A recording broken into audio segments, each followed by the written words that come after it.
Mantém gravado aqui para todos.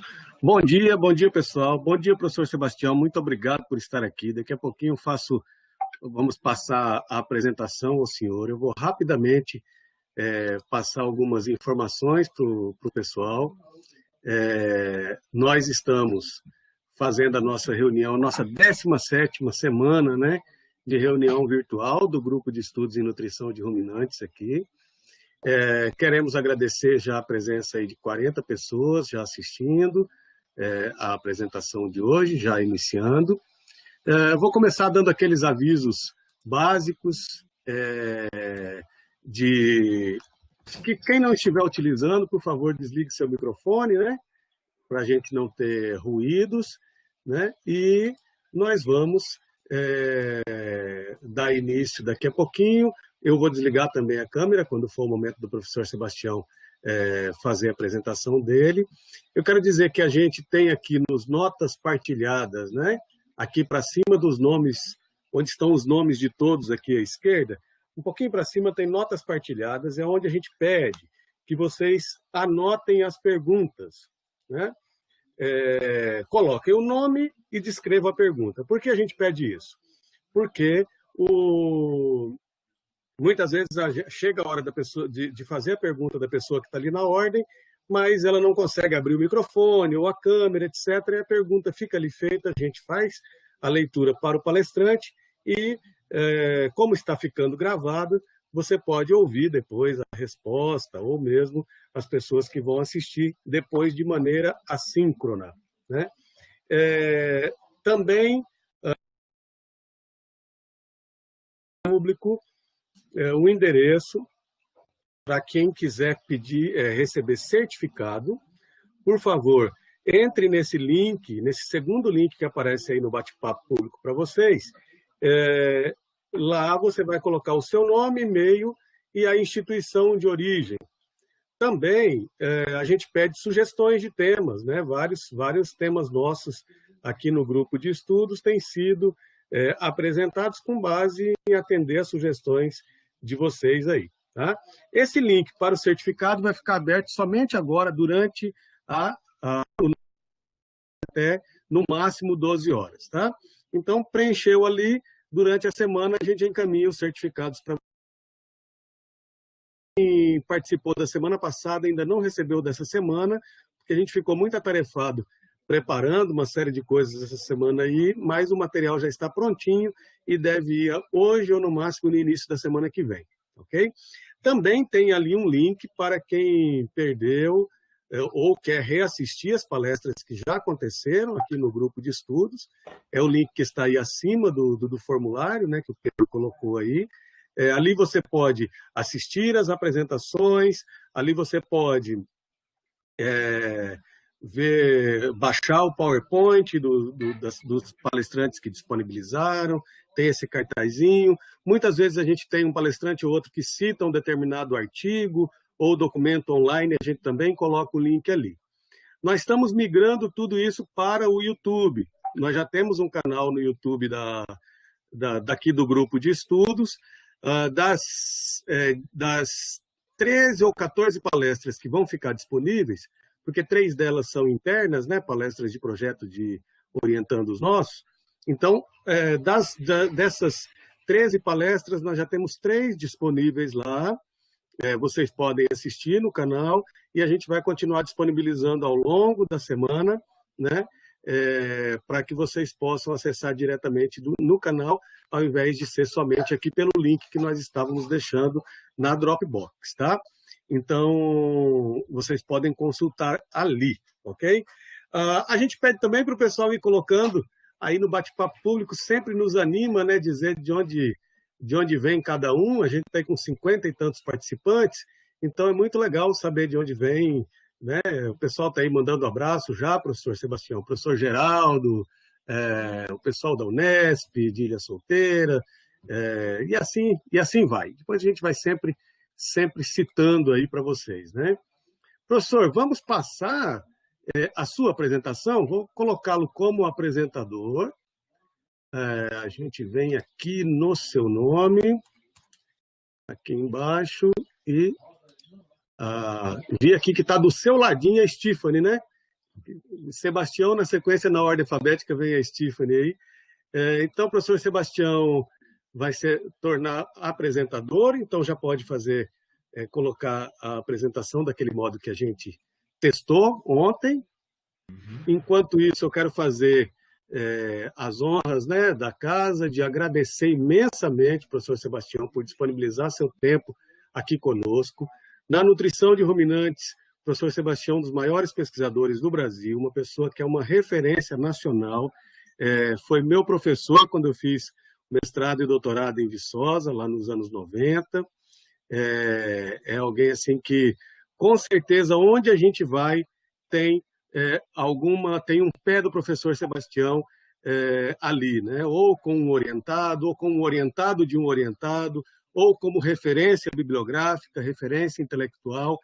Então, professor, quero muito agradecer, disponibilizar o seu tempo para estar aqui conosco, né? A gente tem certeza que vai ser um grande tema. O tema sobre o BR-Corte, eu considero ele muito, muito caro, um tema muito importante para o Brasil, porque realmente é um reflexo da pesquisa que a gente tem aí nas universidades, né, especialmente na Universidade Federal de Viçosa, mas com uma aplicação prática incrível do dia a dia de quem está trabalhando com formulação de dietas, né, com o trabalho direto aí na pecuária nacional. Então, para a gente vai ser um prazer ouvi-lo aqui e todos os agradecimentos serão pequenos em relação à significância da sua presença aqui conosco. O professor Sebastião, ele é zootecnista pela UFV, ele fez o mestrado pela Universidade Federal de Minas Gerais, o doutorado pela Universidade Federal de Viçosa e fez um estágio pós-doutoral em Madison, nos Estados Unidos. Ele é professor titular na Federal de Viçosa, tem experiência na área de zootecnia, ênfase em nutrição e alimentação animal, atua principalmente nas linhas de pesquisa, avaliação de alimentos para ruminantes, exigências nutricionais de ruminantes, com ênfase em zebuínos, desempenho de bovinos de corte e de vacas de leite. Ele ocupou diversos cargos importantes, entre eles a chefia do Departamento de Zootecnia lá da UFV de 99 a 2003, foi do comitê assessor do CNPq, na área de veterinária e zootecnia, quando os comitês ainda eram juntos, se eu não estou equivocado, e coordenou o comitê também de 2005 a 2006. Membro da Câmara de participou como membro da Câmara de Zootecnia e Veterinária da FAPEMIG, a fundação lá do estado de Minas Gerais, por 4 anos, coordenou a Câmara essa mesma Câmara no último ano que ele esteve por lá, em 2010. Ele coordenou o programa de pós-graduação da UFV em 2009 e coordena atualmente o programa também, né? Voltou à coordenação, né? Foi novamente chefe do Departamento de Zootecnia de 2009 a 2013 e coordena uma das maiores iniciativas, né, da pesquisa em nutrição animal, em ciência animal, na zootecnia brasileira, né, que ele coordena o INCP, o Instituto Nacional de Ciência e Tecnologia de Ciência Animal, que foi aprovado em 2008, com vigência até 2016. Nesse mesmo ano, ele recebeu o Prêmio Bung, Nutrição e Alimentação Animal, na categoria Vida e Obra. Então, por conta disso que um pequeno resumo desse não dá para demonstrar toda a importância do pesquisador professor Sebastião aí no Brasil, né? E, atualmente, ele coordena a nova proposta do INCP, né, que é um desdobramento e continuidade, me corrija se eu estiver equivocado, professor, que foi aprovado em 2015 com vigência até agora, em 2020. Deixa eu voltar aqui para acompanhar a sala, eu estava fazendo uma leitura ali no outro aplicativo. Professor Sebastião, o senhor já tem... Vamos ver se a tela vai entrar na tela cheia aí, por favor, vamos ver. Vamos lá, vamos fazer isso.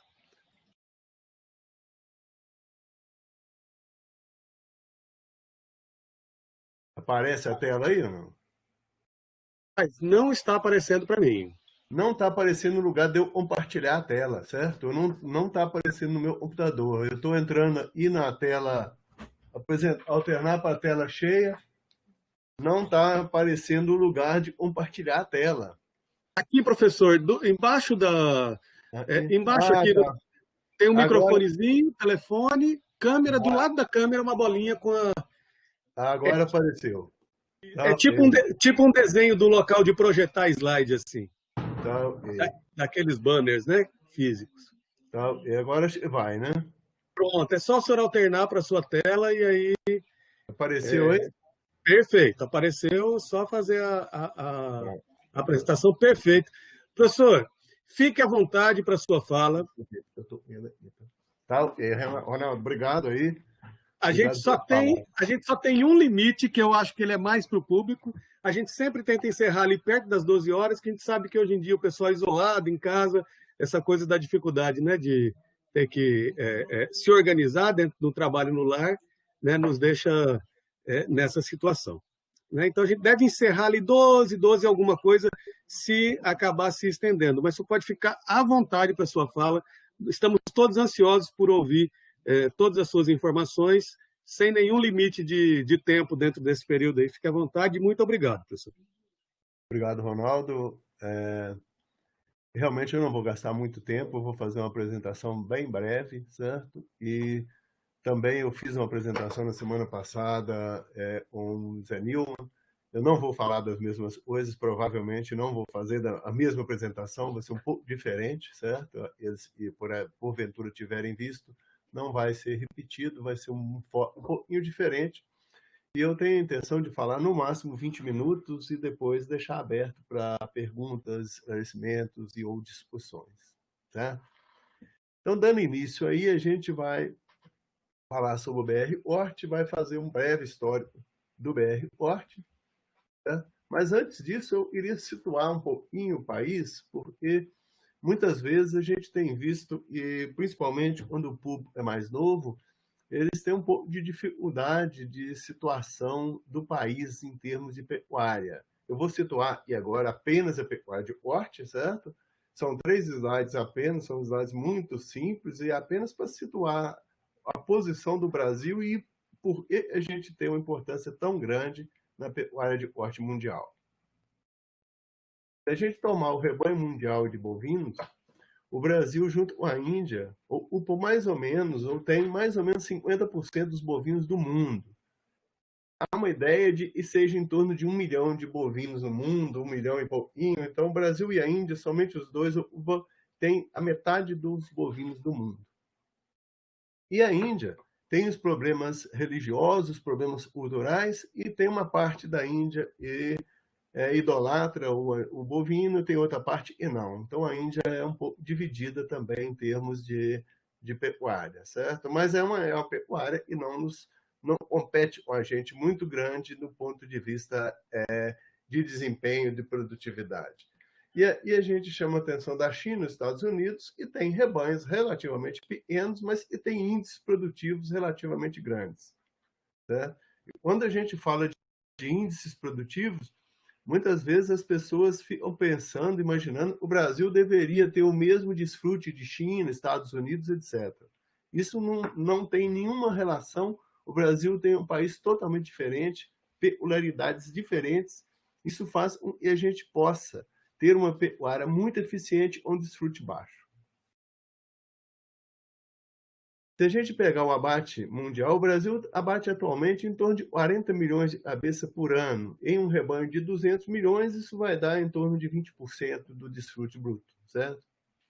Então, a China abate mais ou menos 50% dos animais, a taxa de desfrute, os Estados Unidos aí em torno de 30%, ou próximo até de 40%, ou seja, eles têm um abate bastante grande. Mas lembrem-se de que o Brasil, a pecuária brasileira, está centrada na pasto, a maior parte está centrada no pasto, e a gente ter um desfrute menor não significa que nossos índices são ruins. Significa apenas que o nosso sistema de produção não é superintensivo como em outros países.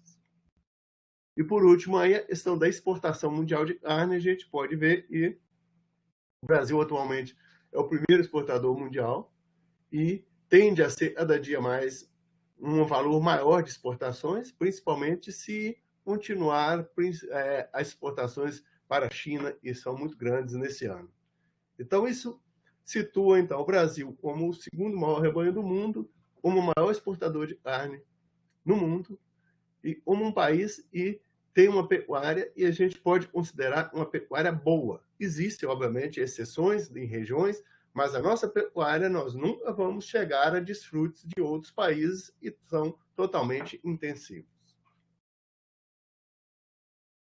O Brasil tem uma grande extensão territorial, certo? Uma grande variedade de alimentos, de raças, principalmente de zebuínos, e diferentes biomas. Isso faz com que as condições do Brasil sejam totalmente peculiares e faz com que a gente não possa ou não tem qualquer sentido usar uma tabela de composição de alimentos e ou uma tabela de exigências nutricionais de outros países. Se a gente vê e o Brasil é quase um continente, sabe, em relação a muitos países e tem biomas extremamente diferentes, pagando lá da Amazônia, chegando até ao sul do Brasil. São biomas totalmente diferentes, sistemas de produção totalmente diferentes. Então, isso é bastante importante a gente salientar e não dá para a gente ficar copiando outras tabelas, outros padrões alimentares. Aliás, a gente até faz isso, mas não é muito eficiente.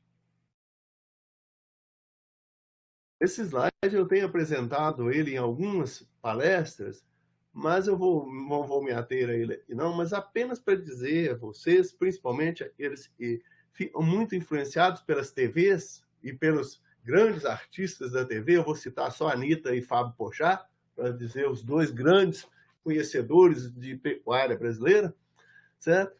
E a gente tem que ver o seguinte, no termos de utilização das áreas do Brasil, o Brasil ocupa em torno de 30% do seu território com pastagens melhoradas, pastagens nativas, produção de grãos, infraestrutura e florestas, ou seja, em torno de 30% de sua área, ou 30 e poucos por cento de sua área. O restante disso aí está incluído na preservação, sendo e obrigatoriamente, por lei, 25% da área brasileira é reserva legal. Em cada propriedade deveria ter isso. Se não tem, realmente é um problema de cada região, é outro problema. Mas, então, aqui nós fomos pegar em torno de 60%, então seriam áreas protegidas e preservadas. Se a gente olhar na televisão, é possível, e na televisão a gente enxerga isso aí como 10% e 70% e ou 90% desse lado aqui. Eu tenho visto muita televisão, não tenho visto muita propaganda de televisão ultimamente, mas eu acho que é uma pena a televisão brasileira, ela faz com o povo brasileiro, com a sociedade brasileira, em termos de esclarecimentos não muito adequados. Mas isso não importa, isso é uma questão apenas de mostrar à população e realmente depois eles falam que o Brasil é um grande produtor de soja e milho, mas ocupa uma área pequena do território para isso.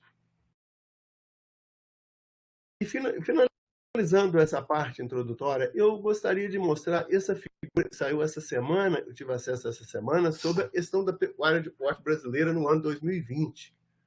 E tem um resumo dos últimos 10 anos que a gente tem.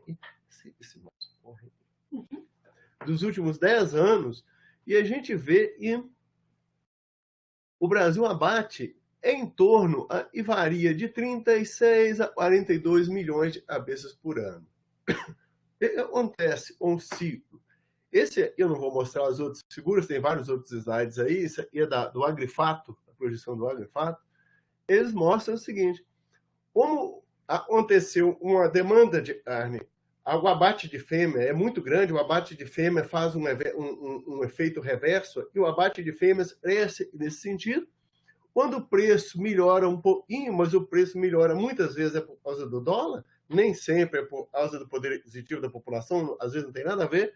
Quando o preço melhora um pouquinho, o pessoal para de abater fêmea, o número de cabeças abatidas cai em torno de 40 milhões para 36, 37 milhões, ou seja, 3 milhões de vacas vão deixar de ser abatidas esse ano. Ano que vem vai nascer mais bezerro e, consequentemente, nós vamos voltar ao ciclo. Esse ciclo ele é praticamente eterno, por enquanto, ele nunca mudou. Ou seja, a cada 5, 6, 7 anos, há um pico do preço e depois ele cai e volta novamente no decorrer desse tempo, em função grandemente de variações de exportação, variações de dólar e variações do mercado interno também. Fazendo um histórico do sistema BR-Port, eu mostraria o seguinte: esse sistema, as pesquisas iniciaram no final da década de 70. A primeira citação que a gente tem em norma é a citação de Salvador Malvino, orientado do professor Coelho da Silva, Zé Fernando Coelho da Silva, e foi publicada uma tese de doutorado em 1979, falando sobre exigências, ou talvez tenha sido o primeiro experimento de exigências nutricionais do Brasil. Depois disso, também na mesma época, o professor Celso Boim, em Piracicaba, também conduziu os trabalhos de exigências. Isso não é em 95, isso foi no final da década de 70 para 80. Também depois o professor Carlos Augusto Fontes também conduziu uma série de trabalhos de exigência aí na década praticamente de 80 para frente, mais na década de 90. E isso gerou essa publicação, esses anais do Simpósio Internacional de Exigências Nutricionais de Ruminantes em 1995. Nessa época, nesse simpósio, o objetivo básico do simpósio seria criar um comitê nacional. Isso, obviamente, não foi criado e acho que por diversas razões não veio o caso aqui. Então, depois disso, esses trabalhos dessa pesquisa pararam por um tempo. Eu nessa época já trabalhava um pouco com exigência. Eu comecei na parte no final da década de 80, trabalhar com exigências nutricionais. E em 2006, nós conseguimos fazer a primeira edição do BR-Port. Está errado. A edição do BR-Port é versão 1.0. Essa versão 1.0 ela foi para nós uma experiência para nós e foi um teste de paciência para todos, porque o que saiu de crítica em cima dessa publicação foi uma coisa verdadeiramente monstruosa em relação ao tamanho da publicação, que foi pequena. Mas isso não causa nenhum problema. Essas críticas, elas muitas vezes são construtivas, certo? Não há qualquer problema dessas críticas aparecerem aí. E realmente a gente também, ao fazer essa tabela, ou esse esboço de tabela, a gente tinha certeza que a gente não tinha informação suficiente para fazer uma grande tabela. Mas o que acontece? Essa tabela é muito interessante para nós, porque ela é um marco nosso, sabe? Quando a gente faz um negócio que a gente sabe que não está bom, a gente procura sempre tentar melhorar isso, certo? Então a gente tinha em mente que nós iríamos melhorar isso muito e fizemos várias alterações ao longo do tempo, e de uma maneira até muito rápida, mas foi uma evolução do número de dados. Nós estávamos com um pequeno número de dados aqui. Isso, e obviamente, coincidiu dos 10 primeiros anos, dos 2000 até 2010, foi onde houve maior dinheiro para pesquisa no Brasil, certo? E aí, realmente, a gente conseguiu fazer mais um pouco de projetos de pesquisa com bovinos na parte de exigência. Uma pesquisa, isso nos facilitou um pouco. Se vocês perguntarem do 2020 para frente, eu diria para vocês, eu não tenho perspectiva nenhuma, não vejo nenhuma perspectiva, não sei o que vai acontecer. A gente sempre imagina, em termos de dinheiro de pesquisa, vai piorar mais cada ano que passa, mas isso é um foco, não vem muito ao caso. Então, em 2010, nós já fizemos uma outra publicação um pouco melhor. Essa publicação veio em português e em inglês, já foi um pouco melhor, houve o avanço de meta-análise, houve a inclusão de alguns capítulos, eram 7, passaram para 8 ou 9, então houve uma melhoria em 2010, mas ainda não era aquilo que a gente almejava.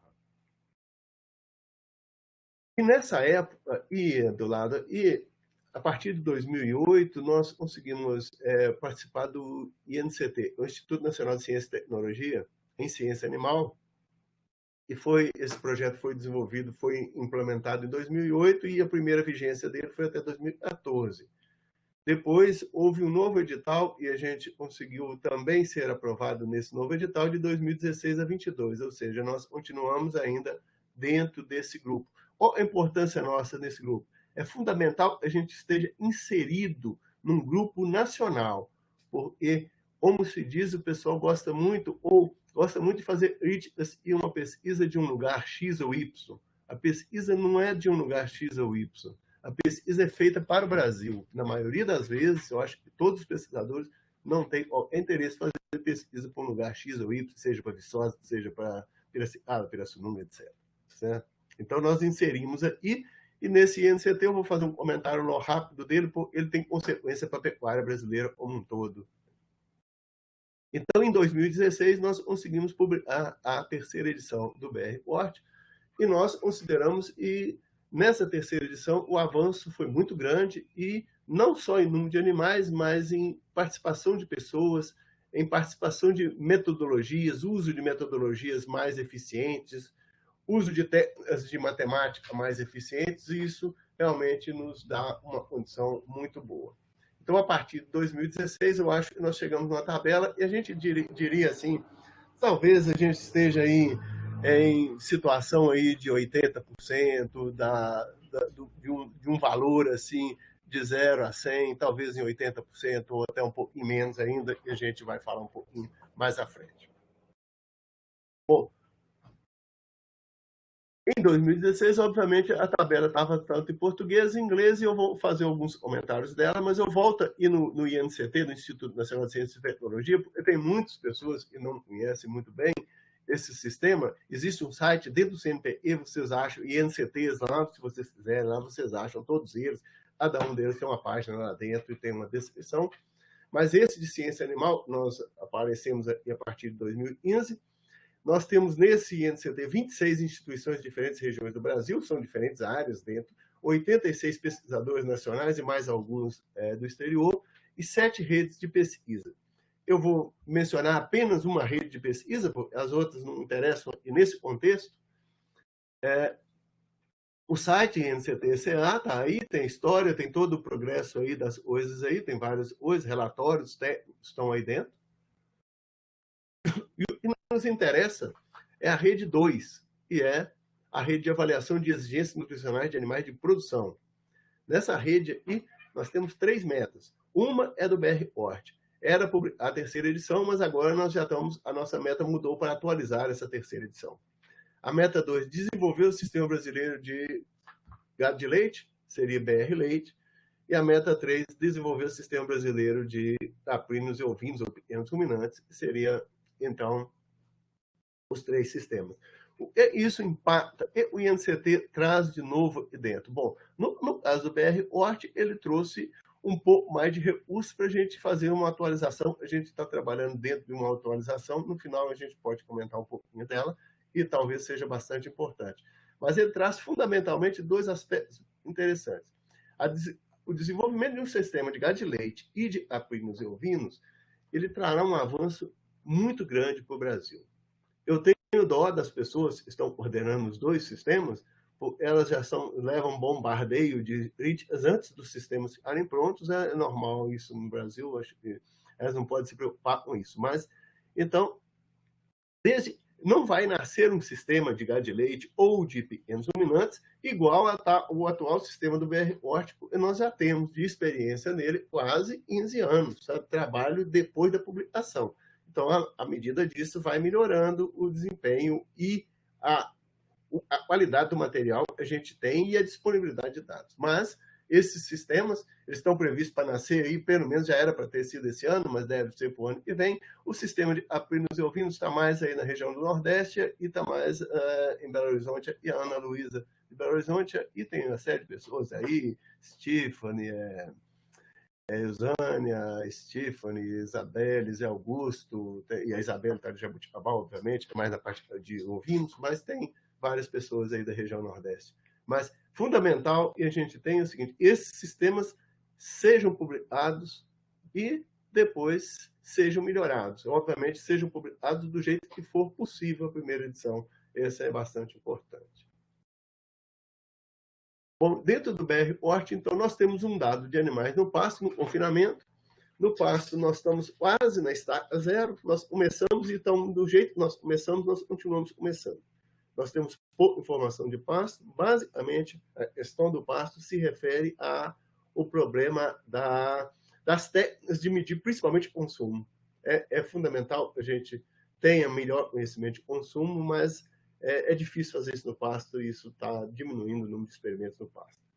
O confinamento é onde a gente tem mais animais. E nos grupamentos genéticos, a gente trabalha com 3 grupamentos: zebuíno, e é basicamente Nelore, os cruzados de Hort, que são basicamente Angus Nelore, e os cruzados de leite, holandês, com uma série de coisas aí, com Nelore, com Gir, mais é Gir, mas tem Guzerá, Nelore, tem outros aí também dentro do processo. E só uma ideia dos animais que estão sendo usados, que foram usados para essas tabelas, uma fazenda que foi usada e para Nelore e para Meissang Angus, são, então, animais chamados de... todos os dados últimos são animais precoces. Se vocês olham o Nelore e chamar Nelore precoce, não é ele Nelore pernalta, como muitas pessoas ainda insistem em dizer que o BR tem Nelore pernalta, não tem Nelore. Não tem nenhuma crítica ao Nelore antigo, mas ele fez uma modificação muito grande, o Nelore. Então, esses são os dados Angus. E o dado holandês, ele é muito mestiço, sabe? Ele é muito mestiço mesmo. Os cruzados de leite são cruzados, realmente. A gente não trabalha na tabela holandês puro, e eles são muito na parte de holandês giro, holandês...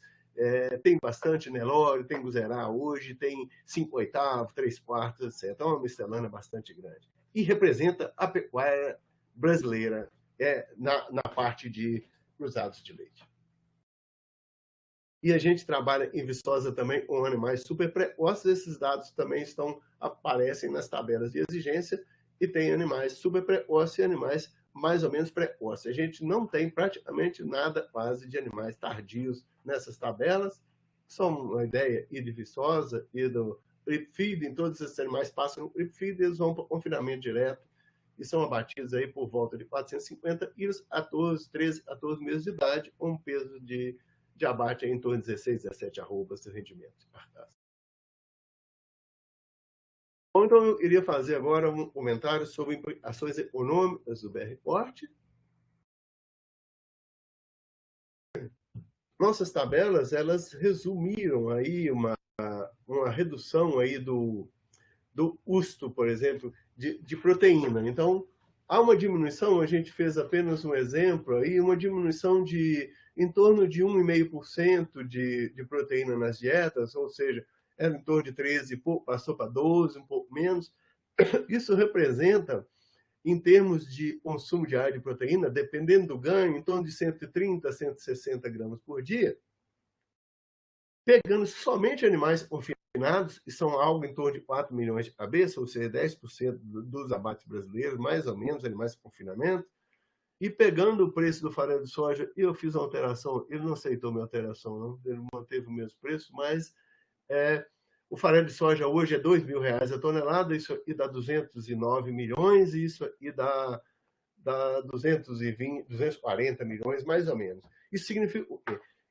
Se você diminui 100 gramas de proteína na dieta, com o uso da ciência, você diminui o custo de produção, ou você faz uma economia de custo de produção em torno de 200 milhões de reais anual. Hoje, se você diminuir apenas para animais em confinamento, considerando esse dado de confinamento aqui, certo? Então, se vocês usarem o raciocínio recíproco, se vocês aumentarem 1,5% de proteína onde não precisa, vocês vão aumentar o custo do confinamento brasileiro anual em torno de 200, 250 milhões. Não estou dizendo que alguém está certo ou errado, estou dizendo apenas evidências científicas claras. Você reduz proteína, você reduz o custo da ração. Você aumenta a proteína, você aumenta o custo da ração. Aí tem várias discussões a respeito disso, eu não vou entrar agora. E vou fazer também um comentário rapidinho, NRC e BR-Corte. E tem aqui, ó, tem um casamento perfeito e também. Se a gente pegar uma comparação do NRC com o BR-Corte, a gente vai ver, e tem muitas pessoas que falam e usam o NRC, mas eles, na realidade, eles não leem o NRC e nem têm muito conhecimento do NRC, só citam lá no trabalho ali dieta ou lá de acordo com o NRC 2016. Eu tenho certeza que o NRC 2016, coitado, recebe um monte de citação e não é devido a ele, mas eles aparecem aí, eu acho que o pessoal tem uma crença de que isso melhora o trabalho, certo? Mas, então, basicamente, o que acontece? A diferença dos dois sistemas. Esse sistema dá um requerimento de proteína um pouco menor do que esse. Embora aí na prática as pessoas falam que o BR dá proteína em relação ao NR6. Isso nunca foi verdade. Nessa última edição, esse sistema americano ele dá um requerimento de PNDR muito maior do que esse, por consequente menor PDR. Olha a consequência disso. Mais PNDR, mais ração em relação a essa. São basicamente. Aqui tem alguns slides, eu vou passar eles rapidamente, eu não vou nem detalhar eles.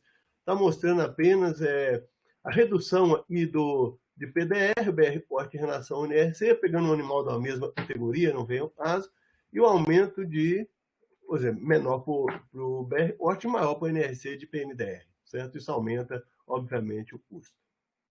Da mesma maneira, apenas situando no final, a questão de zebuínos, certo? Requerimento de fósforo. Eu peguei um exemplo de fósforo, para o animal ganhando de 6 a 2 quilos, nossa tabela em relação a 2010, eu não estou comparando o NRC, não, estou comparando apenas BR 16 2010, ou seja, 6 anos posterior, o requerimento de fósforo caiu em torno de 3 a 4 gramas por dia. Quanto isso representa em dinheiro? Se vocês pegarem o mesmo confinamento, e tem que mudar também o preço do fosfato bicálcico, já está bem acima disso, de 2.200 até nada.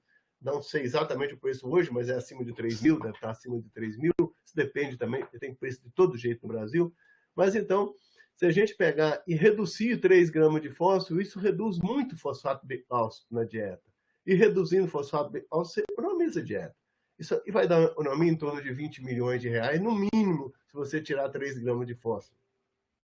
Volto a dizer, a recíproca é verdadeira. Se você põe 3 gramas a mais, vai subir o custo em torno de 20 milhões de reais. Né? Bom, eu vou também passar rapidamente sobre a questão de softwares. Nós temos o software CETEBAL, que é a composição de alimentos, e foi atualizado em 2017. Esse software já teve uma atualização, uma modificação razoável. Muitos aqui já o conhecem, então eu só vou deixar aqui a foto. E nós temos aqui o BR-ORT 3.0. O BR-ORT 3.0, o software do BR-ORT, eles surgiram primeiro, o 1.0 surgiu em 2012, o 2.0 em 2014 e o 3.0 em 2016. E no momento nós estamos trabalhando no 4.0, já estamos bem adiantados no 4.0, nós estamos mais em questões burocráticas do que em questões de formulação. Eu não vou voltar, eu vou passar o 3.0, não, vocês todos já conhecem isso. Eu vou mostrar apenas o 4.0, vou mostrar o seguinte, é uma versão teste, ela não está disponibilizada para vocês aí, vocês não acessam ela facilmente, vocês acessam ela, ela não funciona, exige cadastro. Então, mas essa versão então, do 4, do software 4, eu vou mostrar para vocês. Ou nós estamos fazendo então, a atualização do software BR-ORT. Por que isso? O software do 2016 foi uma continuação do software 2014, 2012, então não houve grandes alterações matemáticas no software. E esse agora, 2020, essa modificação do software, nós também estamos programando uma modificação na tabela.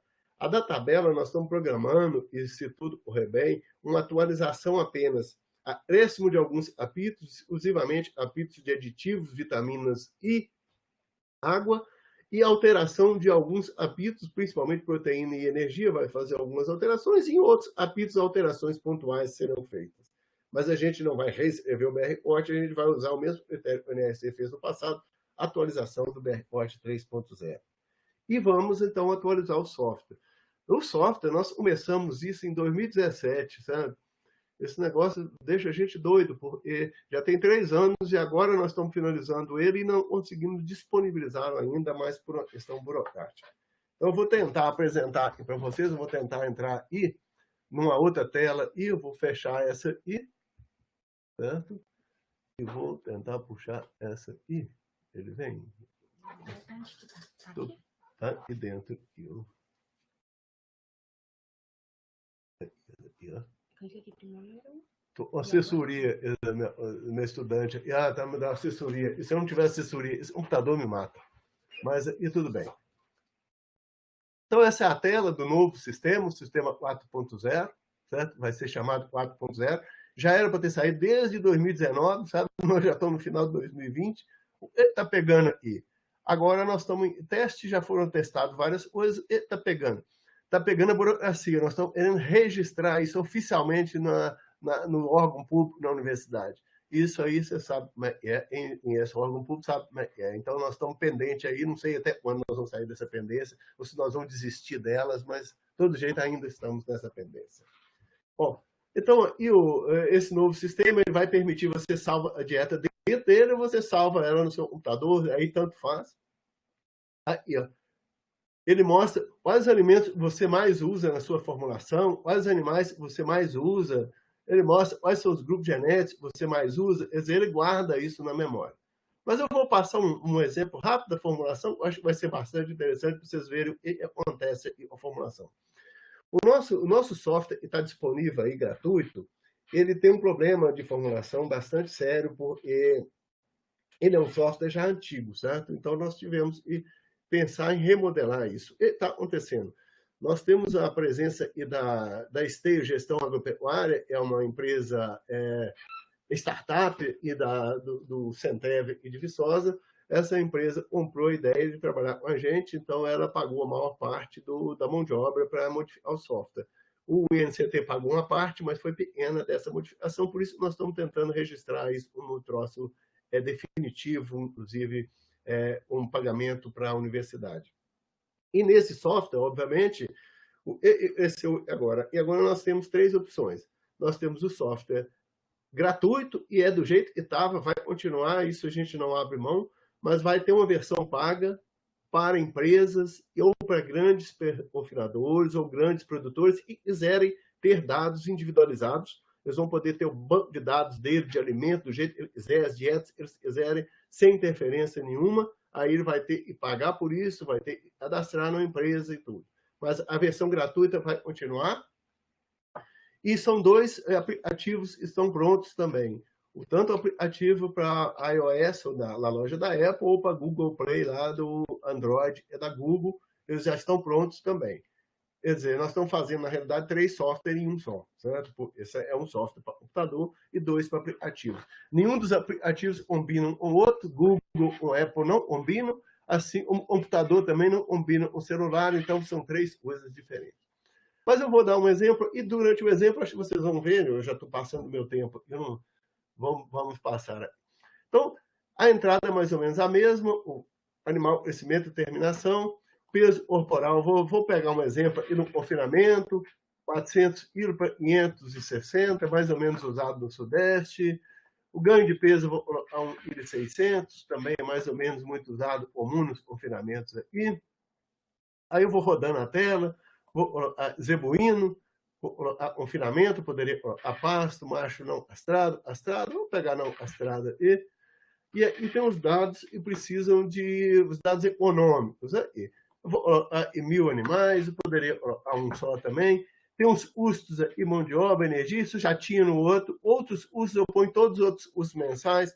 Eu estou colocando aqui R$1,300, R$1,3 por animal dia, com outros custos totais. Dá R$39 mil para 30 dias, 1.000 animais, certo?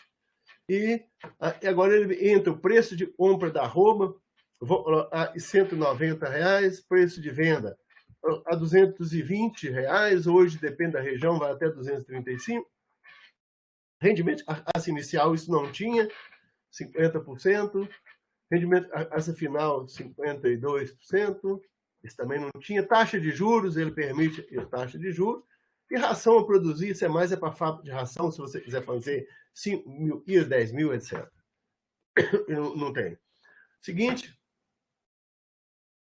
Bom, aí já vem as exigências, ele pergunta, selecionar os padrões, se eu selecionar, ele vai marcar tudo na exigência, isso é do mesmo jeito que o BR Corte, não vou entrar em detalhes, e ele faz para NDT ou energia ali, daí você tem que marcar, faz para PDR, PNDR, proteína bruta, e faz para todos os minerais, aparece aqui, certo? Seleção de alimentos, eu vou pegar uma silagem de milho, Vou pegar a barra um pouco indiferente da terra antiga, vou pegar milho, fubá e sorgo de elementos e concentrado proteico. Vou pegar e na barra minha e vou colocar torta de algodão. Vou colocar só 3 para ficar rápido de fazer, farelo de soja e ureia. E minerais. E agora também já mudou a tela, eu vou selecionar as fontes, ele seleciona todos, certo? E aí eu selecionei todos, definir restrições, eu vou para o seguinte, aí eu posso definir restrições ao preço. Vocês notem, eu fiz isso no meu computador essa semana, o preço fica salvo na minha memória, sabe? Esse preço está salvo na memória virtual. Certo? Se eu mexer no meu computador e não apagar, esse preço vai ficar para sempre aí, certo? Então, meus preços, eu estou comprando essa ração, R$150 por tonelada de matéria natural de silagem de milho, R$1.000 tonelada de milho, R$800 tonelada de sorgo, R$1.000 tonelada de torta de algodão, R$2.000 tonelada de farelo de soja, R$2.000 para ureia. Esses preços estão bem dentro do razoável no Brasil central, tá? R$50 por quilo de alcário, cloreto de potássio, flor de enxofre, tem os preços aí, fosfato de cálcio, R$3, iodato. E não importa muito os preços, sabe? Eles estão aí descritos. Eu vou seguir. Agora eu vou para o alto da ração. Aí apareceu a ração, saiu o custo da ração, R$8 por dia, sabe? A ração não está barata, embora o boi tenha subido muito, eu acho que o produtor está ganhando menos dinheiro do que ganhou no passado, aí, principalmente no ano passado. O boi subiu menos, mas a ração estava barata, certo? Ração base matéria C, e os matéria C, ele colocou 66% de silagem de milho, etc., e não vem bem o caso, e colocou 3,54 kg de matéria C do concentrado. Se eu quiser saber o concentrado, eu bato e ele me mostra, olha a composição do concentrado, sabe? Ele pôs milho, farelo, torta de algodão, farelo de soja. Eu não acho o número importa pouco. Se eu quiser para matéria natural só bater e ele faz a ração na base da matéria natural, essas coisas não existiam no outro. Do lado de tem extração de nutrientes, nitrogênio, fósforo, produção de metano. Se eu descer informações nutricionais, aí ele fala que tem um item, atende exigência, menor exigência, maior exigência. Aqui no caso, esse e proteína bruta está escrito aqui, maior exigência. Ele não conseguiu formular uma dieta mais barata do tamanho da exigência. Se eu fixar isso aí, ele vai falar não tem solução ao problema, certo? Então, esse novo software não mais tem dieta sem solução. Toda dieta vai ter uma solução, certo? A solução mais aproximada. Essa é a grande modificação do software. Então, para qualquer dieta tem uma solução mais aproximada. A gente acrescentou FDN efetivo, amido, se tiver nos alimentos. Essa é a grande variação que tem. E embaixo, e também depois, e se eu descer mais aqui, indicadores gerais. A parte houve uma modificação, tem uma outra empresa também ajudou a trabalhar nisso, dias de confinamento, peso de venda em arrobas, total de arrobas produzidas por animal, ganho de carcaça total, custo diário, custo operacional, custo de alimentação para receita, custo operacional para receita, custo total para receita, e entra o preço do boi, obviamente, aqui dentro. Custo da arroba produzida, extremamente importante, 170. O ponto de equilíbrio, 179, é um ponto onde o indivíduo não vai perder dinheiro, ou mesmo uma aplicação dos juros lá de 1% ao mês, é um juro alto, certo? Esse é o ponto de equilíbrio. Custo de oportunidade de capital é R$ 199 por cabeça, certo? Ponto de equilíbrio com juros 184, margem operacional 49,37, margem operacional reais por cabeça está ganhando 270 por boi, lucro por animal 691, taxa de retorno ao ano 111 e taxa de retorno do investimento com juros 93%. Embaixo ele dá quanto você investiu em animais, custo da alimentação, outros custos, custo operacional é custo da alimentação mais outros custos, certo? O custo total inclui o preço dos animais, a receita bruta é o quanto você vendeu os animais, a margem bruta é a diferença da receita bruta menos os custos de animais, custo de alimentação, custo e a receita total por arroba, a receita total com preço de arrobas adquiridas 517 mil. Ou seja, ele comprou a 190 e vendeu a 220. Se ele comprasse a 220 e vendesse a 190, ele ia perder 517 mil nesse confinamento e nessa parte de transação com arroba, certo? Acho, e basicamente eu vou voltar aqui na parte de definição de restrições, só mais uma para encerrar. Vou voltar agora eu posso fixar a proporção volumoso concentrado. É uma grande dificuldade que a gente tinha, sabe? Fixar essa proporção. Agora, por exemplo, eu quero agora trabalhar um 20% de volumoso e 80% de concentrado.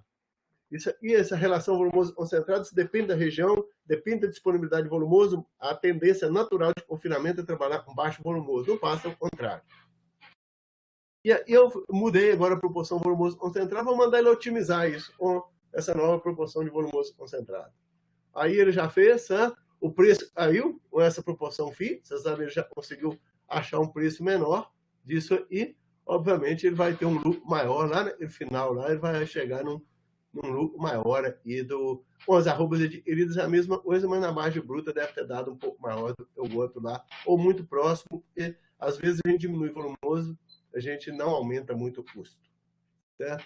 Eu acho que era mais ou menos isso, e ele salva a dieta, ele põe lá, e eu não vou passar mais tempo falando, não, já falei muito, eu vou passar para vocês aí, para discussão, perguntas, etc. E agora? Só clicar.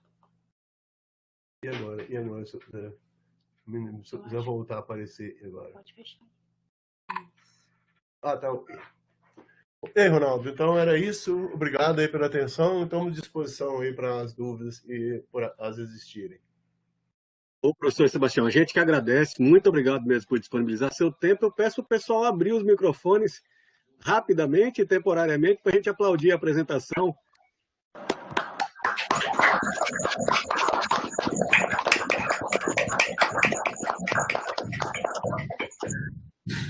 Muito obrigado, eu fiquei aqui surpreso, mas quero aproveitar um determinado ponto da sua fala.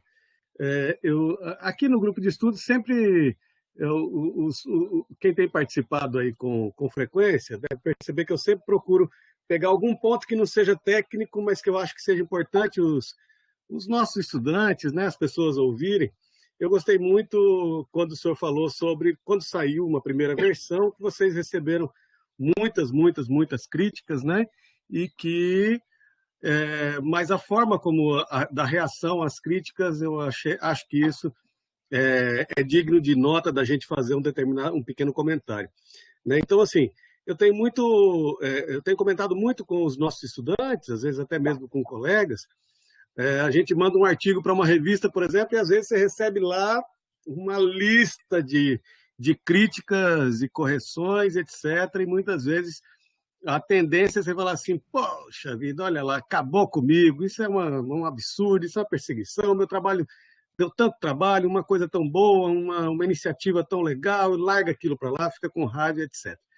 Quando, na verdade, ali você tem uma sequência de coisas que podem ser muito bem aproveitadas, né? Podem ser importantes até para a retroalimentação do trabalho, para os seus artigos futuros, para os seus projetos, etc.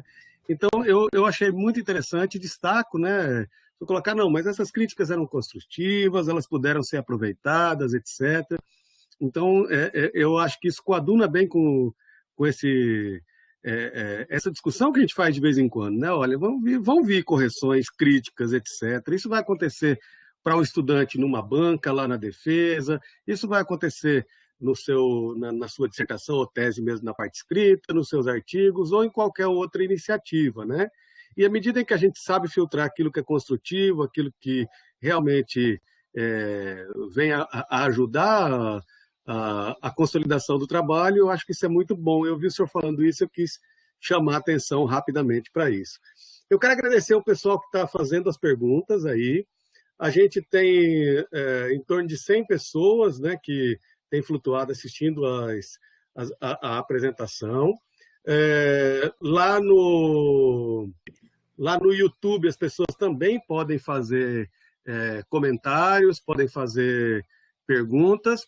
Nesse momento agora eu vou começar a ler as perguntas que estão aparecendo aqui dentro da nossa sala virtual, né, aqui nas notas partilhadas.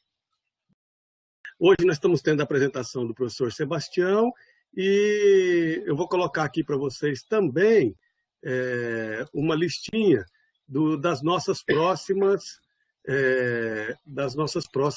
apresentações, né? Uma sequência aqui do que a gente vai ter nas próximas semanas.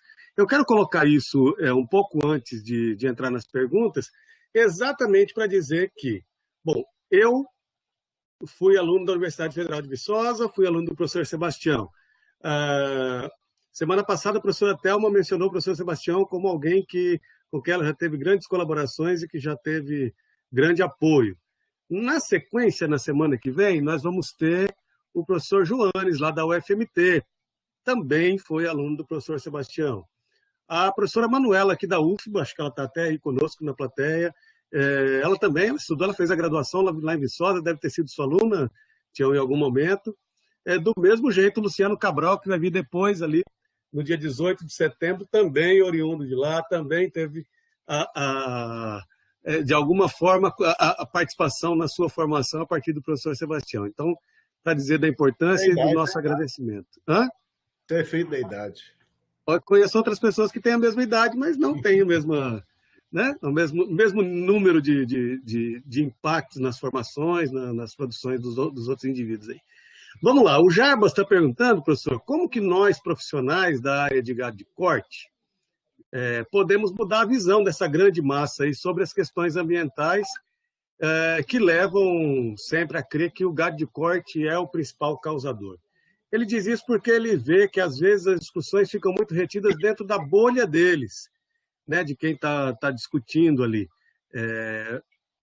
A gente discute muito dentro da nossa bolha de produção, mas a gente não sai muito disso, enquanto o pessoal discute da bolha deles sem ter o conhecimento técnico adequado, né? Depois ele tem uma segunda pergunta, mas eu vou te passar essa, a gente vai fazendo uma a uma. Bom, um abraço aí para o Jarbas. É difícil a gente combater uma televisão brasileira, sabe? A televisão brasileira ela é difícil, sabe? Você pega uma pessoa e não sabe absolutamente onde está o nariz dela, chega lá, dá opinião sobre produção de metano no meio ambiente, sobre fezes de boi poluindo o oceano, coisas dessa natureza, sabe? Então, são coisas realmente difíceis. Esses dias também apareceu uma ótima, eu adorei da Anitta também, e se a vaca não tiver bebê, ela não dá leite, ela tem um bebezinho, porque bebê faz parte para dar leite, certo? Então, coisas dessa natureza aparecem aí todo dia na mídia. Mas, fundamentalmente, eu acho que a gente, no ensino, nós temos um defeito de não alertarmos todos os alunos sobre esses problemas, mas, assim, mostrar para as pessoas que a coisa não é desse jeito, certo? Eles estão falando coisas que não são verdadeiras. O problema é ir lá, você vai num negócio desse, onde tem uma artista bonitinha e tudo, tem um monte de gente assistindo, sabe? Isso divulga rapidinho. A gente não tem esse acesso. Então, nós temos que tentar, via sociedades, via uma coisa dessa, tentar uma penetração mais contundente na mídia. Eu sei que é difícil, é muito difícil, e nós não temos dinheiro. A mídia é paga mesmo, né? Tem muita coisa paga, a gente não tem dinheiro, mas é uma alternativa. Senão, nós vamos ficar sempre sendo os vilões. Mas eu acho que depois de algumas publicações mais recentes aí, me parece que a gente vai melhorando os índices, sabe? Tem aparecido várias comparações aí de uma vaca não polui, ela polui muito menos que um carro, coisas dessa natureza talvez sejam importantes para a gente mostrar para a população. Mas é um fato difícil mesmo a gente tentar isso. E, sobretudo, a gente falar muito do balanço de gases. Às vezes a gente fica só mexendo com metano e o pessoal que não entende, eles não sabem de balanço de gases, sabe? Talvez a gente falar sobre balanço de gases, falar sobre grande vantagem de consumo de CO2 pela pastagem. Isso é um despoluinte do meio ambiente. Se não tiver o boi para comer o pasto, vai acontecer uma forragem, certo? Então, isso é um problema também que poderia ser ambiental muito sério. Mas é difícil, realmente, a sua pergunta é difícil de responder. Então, Obrigado, professor. Jarbas, se você acha que alguma complementação que você deseje, coloque aí no texto, tá? No notas partilhadas. O Jarbas, ele não, eu sempre peço, professor, para o pessoal falar o microfone, etc., mas ele não está acessando o microfone. Por isso que também a razão da gente pedir para ficar escrito, tá, pessoal? Bom, como o senhor bem citou, ele continua, né? Temos a questão da medição do consumo de bovinos a pasto, como um empecilho para a obtenção de dados de exigências para esses animais. O senhor tem sugestões sobre técnicas, indicadores que podem ser utilizados para garantir uma maior acurácia dos dados? E eu vou aproveitar e emendar uma outra pergunta, que também o Jarbas fez, mas acaba que não está aqui no texto.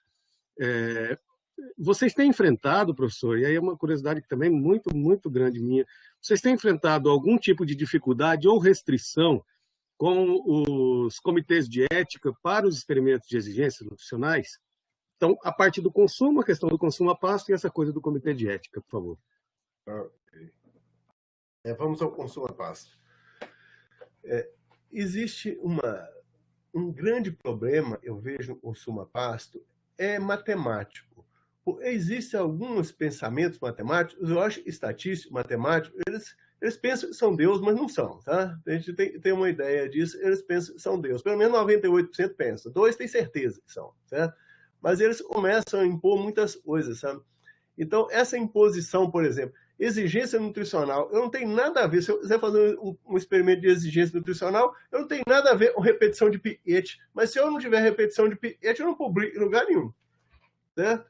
Aí é um problema, sabe? Quer dizer, a ciência emperrando a ciência, eu chamo isso de ciência emperrando a ciência, certo?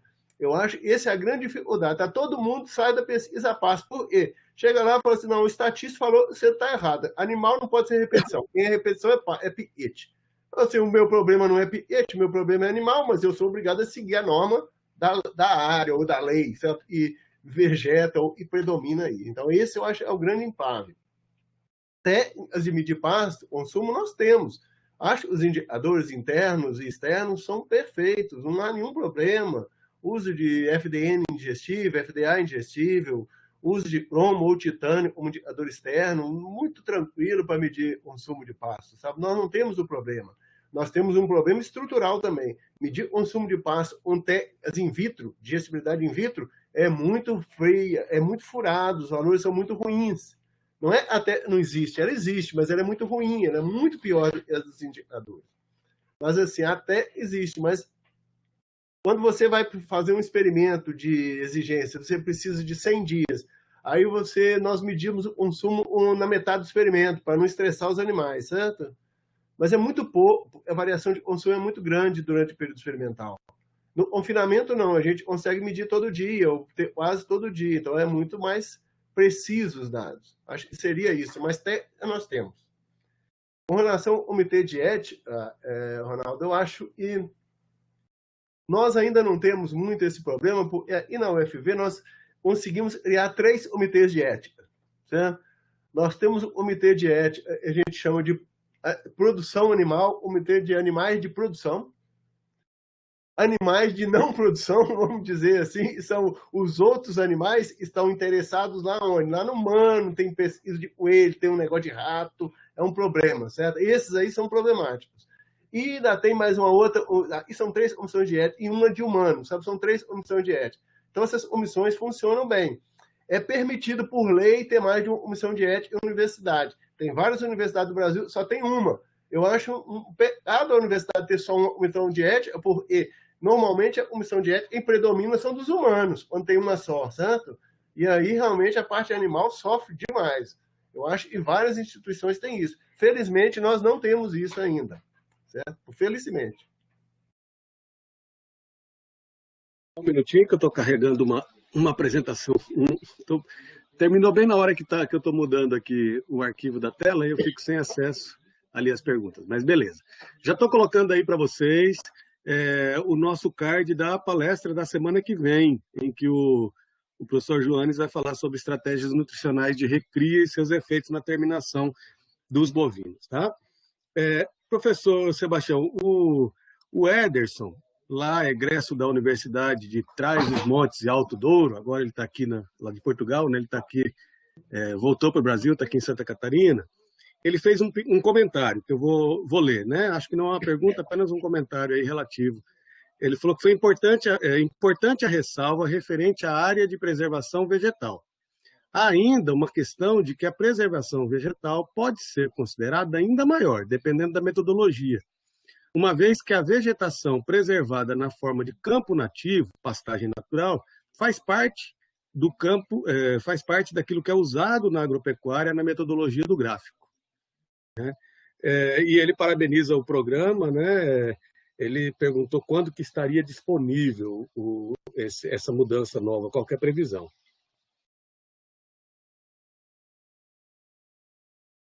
Ele não fez pergunta, mas comentário, né? Não, eu acho que ele fez uma pergunta que o programa está excelente. Alguma previsão de quando estará disponível? Ah, tá.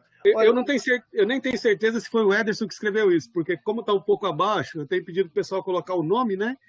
Pode ser que tenha sido outra pessoa, mas acho que de previsão, acho que você já mencionou as questões de datas, né? O mais rápido possível. Nós estamos tentando ver se ele sai esse ano, sabe? De todo jeito, nós estamos tentando ver. Mas acho que sai. A esperança é a última que morre. Eu acho que ele sai esse ano ainda, tá? Eu acho que... Mas nós estamos com um problema, sabe, Ronaldo? E depois de todo esse trabalho, agora vieram para cima dizendo que nós temos uma versão offline. Eu tenho uma preguiça de pensar em versão offline, sabe? O negócio, a minha, tudo para online, mas aí eles falam, em algumas regiões do Brasil, o problema de dificuldade de internet.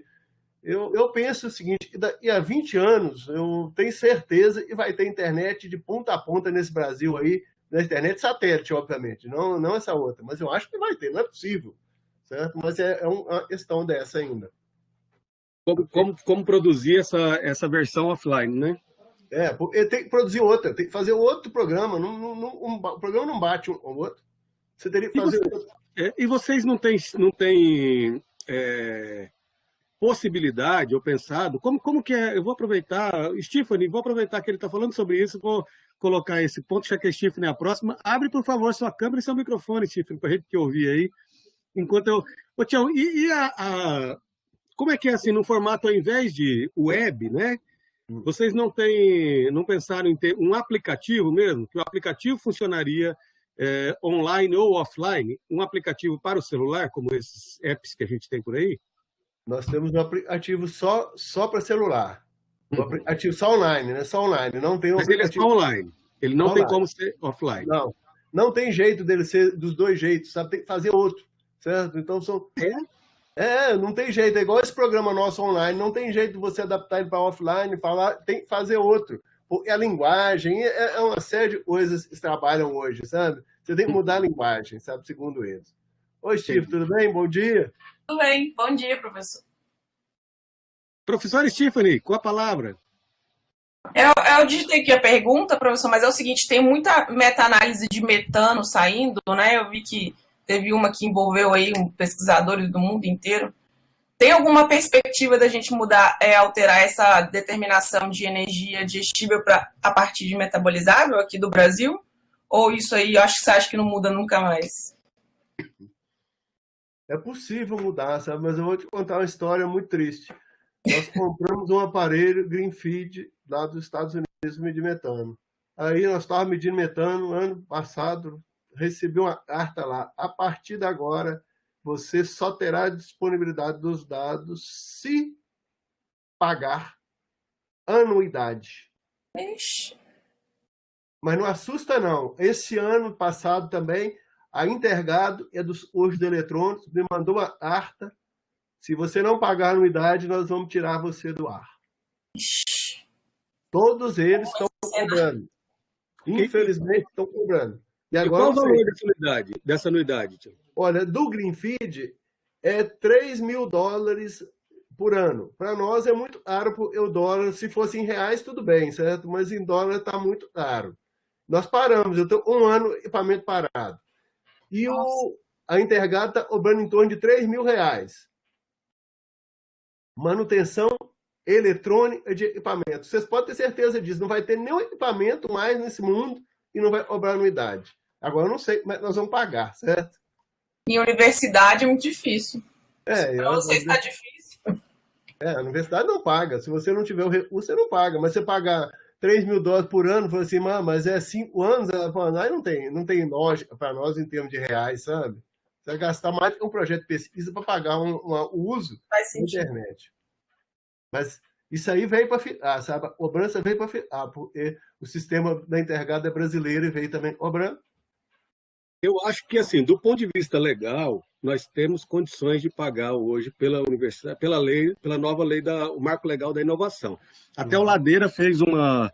O Ladeira agora o Márcio Ladeira, ele é pró-reitor de planejamento lá da Federal de Lavras, né? E eles fizeram um grande webinar sobre compras para pesquisa utilizando com suporte, né? Agora tendo o suporte do novo Marco Legal.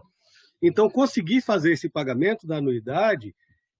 O Marco Legal dá o suporte, etc. Agora, resta ter um orçamento, né? Como poder despender 3.000 dólares por ano, né? Se a gente começa tendo essa perspectiva que o professor está falando, de vários equipamentos, com esse pagamento de anuidade, que universidade que vai ter orçamento para poder fazer isso? Né? Isso é um problema. E na nossa universidade, por exemplo, a gente não aprova isso nunca. A universidade tem demandas diversas, sabe? Aí todo mundo vai querer, falando, você vai dar 3.000 dólares, você vai dar 3.000 dólares para fazer aquilo outro, e onde a universidade vai?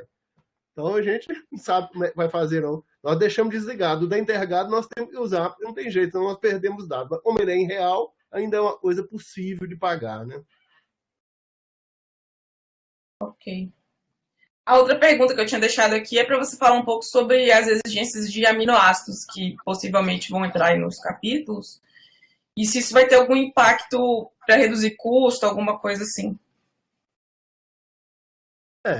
No capítulo nós vamos acrescentar somente as exigências, sabe? Mas não vamos falar muito mais, porque nós não temos experiência maiores com exigência de aminoácidos. Aminoácido é a mesma coisa. Uma análise de aminoácido hoje custa em torno de R$500 uma análise completa de aminoácido, certo? Então, é uma coisa que não permite a gente, com o dinheiro que a gente recebe para pesquisa, analisar aminoácido. Então, nós vamos deixar no capítulo só quais são as exigências, se alguém quiser, elas estão ali disponíveis, mas não vamos, além disso, nós não vamos nesse momento, porque a gente não tem dados de desempenho comprovados com aminoácidos medidos. Certo? Tá certo. Tá Vou okay? desligar aqui, Ronaldo. Isso mesmo. Vou desligar aqui. Obrigada. Obrigado, Stifler. Obrigado por sua presença. Professor Sebastião, vou seguir aqui então com as perguntas. Nós temos mais 3 perguntas. Pessoal, quem mais quiser fazer pergunta, por favor, aproveite o momento. A Anne Carini, ela parabeniza pelo trabalho. Você quer fazer pergunta, Anne, no microfone ou no vídeo? Bom, eu vou seguir lendo, se ela puder, ela aparece na tela. E depois vou fazer a pergunta do Carlos Micael, do Instituto Federal do Pará, para se preparar aí para entrar na tela, se quiser. E também depois da Renata Frois, tá? Se quiser também entrar na tela, às vezes a internet não é tão potente, né? Anne Carini, bom dia, professor Sebastião, parabéns pelo trabalho, pela apresentação. Sobre o BR Leite, teria alguma data prevista para iniciar esse projeto? O projeto já foi iniciado há muito tempo, sabe? O projeto já vem em discussão há bastante tempo. Eu participo dele, mas indiretamente, só um coordenador do INCT, certo? Eu não tenho nenhuma interferência no projeto, assim como o de pequenos ruminantes também não tem interferência. Mas, assim, o projeto passou por diferentes dificuldades, igual nós tivemos, eles tiveram também dificuldades enormes de tentar resolver problemas de pesquisador, etc. Esses problemas que você sabe como é que é. Sabe? Mas há uma previsão de saída, era para sair esse ano, parece que a previsão agora está sendo para o ano que vem, para o início do ano que vem, no primeiro semestre ainda do ano que vem. Pelo menos vai sair, com certeza vai sair uma versão, pelo menos uma versão, sabe? Que seja boa ou não seja boa, mas ter a versão é fundamental para a gente, sabe? Assim como a de pequenos ruminantes aí também vai sair, eu acho que é fundamental. Professor, e quem é que está trabalhando com esse do BR Leite? A equipe é mais focada em qual região? Qual universidade? Em qual grupo?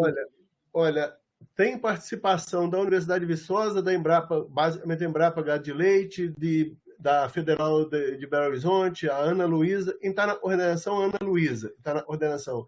tem um grupo mais do norte de Minas e mexe mais uma parção de pasto, sabe, tem mais mestiça a pasto. São várias pessoas, certo? Mas, assim como todo sistema, eu acho que de pequenos ruminantes vai sofrer a mesma coisa, sabe? Não existe probabilidade da gente ter pensamento único nesse sistema, certo?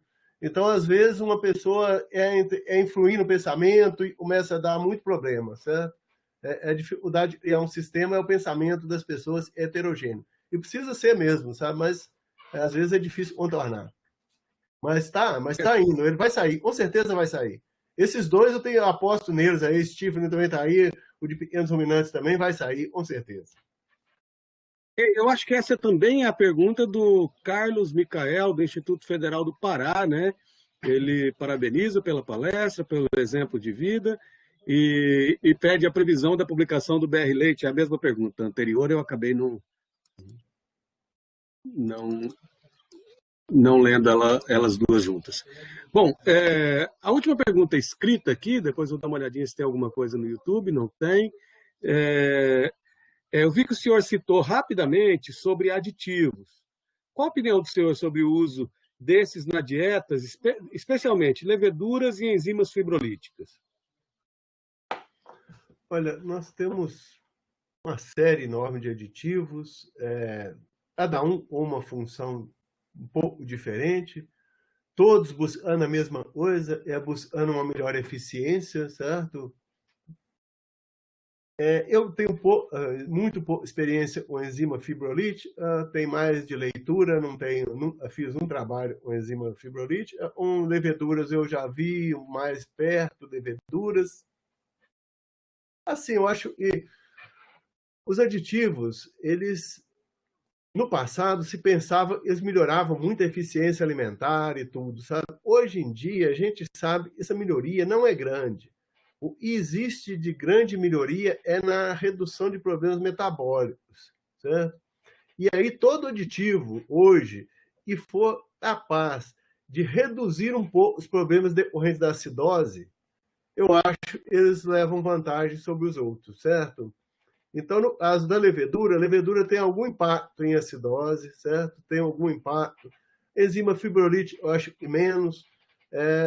Mas, assim, tem os óleos essenciais também, e tem um impacto. Tem os ionóforos, e são proibidos na Europa, mas não são nos Estados Unidos. Então, tem vários aditivos, sabe, Ronaldo? A gente está tentando fazer uma revisão disso. Tem uma aluna minha, Flávia, está trabalhando comigo, tentando fazer uma meta-análise disso. Isso é quase impossível fazer uma meta-análise de uso de aditivos, sabe? O negócio é tão variado, os experimentos. Mas a gente tem mais um trabalho também, a gente fez em Viçosa e ainda não está concluído. A gente trabalhou com vários aditivos juntos, sabe, no mesmo experimento, para tentar ver se a gente, pelo menos, tem uma base mais científica, mais sólida para fazer alguma recomendação. Mas, basicamente, eu acho o seguinte: e os aditivos têm um efeito melhor no controle de acidose, isso é importante, tanto para a pecuária de corte quanto para a pecuária de leite, eles têm uma vantagem no uso. Hoje, inclusive, a gente vê demais, o uso de ionóforos é ilimitado, certo? Praticamente, pagar de corte todo mundo usa, pagar de leite alguns usam, mas todos eles têm uma viabilidade boa. Eu acho que tem perspectiva, precisa de mais estudos nesse processo. Tá certo, obrigado, professor. Olha só, a Luciana Prates, ela está interessada em saber se existe uma média de preço para a versão paga do BR Corte, se você já tem alguma estimativa. A Luciana está no Canadá ou está no Brasil, hein? Ô, Luciana, onde ela está atualmente? Ela está no bate-papo para mim. Tô brincando. Mas, Luciana, se você quiser abrir o microfone ou se você quiser colocar aí para a gente onde você se encontra. Mas não tem nenhum problema. A questão toda é o seguinte: não tem ainda, porque isso está sendo negociado em termos de universidade, em termos de empresa negociada, sabe?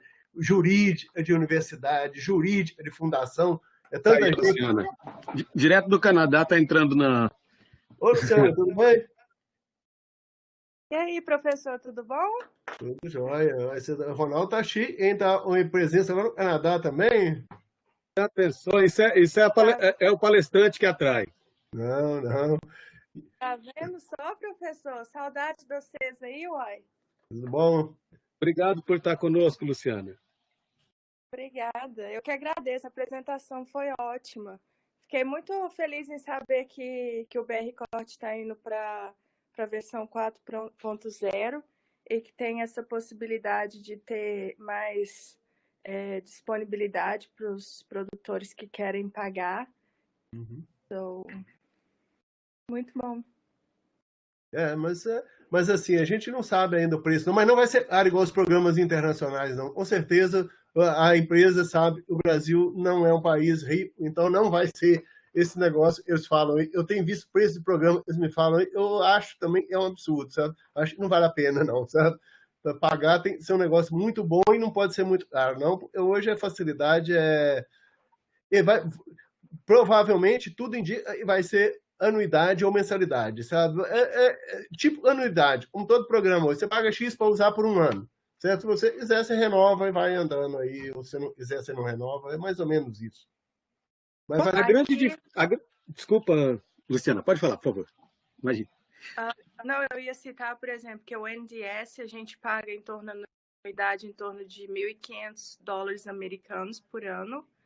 E para o gado de corte, atualmente eu uso um de Alberta e ele é em torno de $60, $80.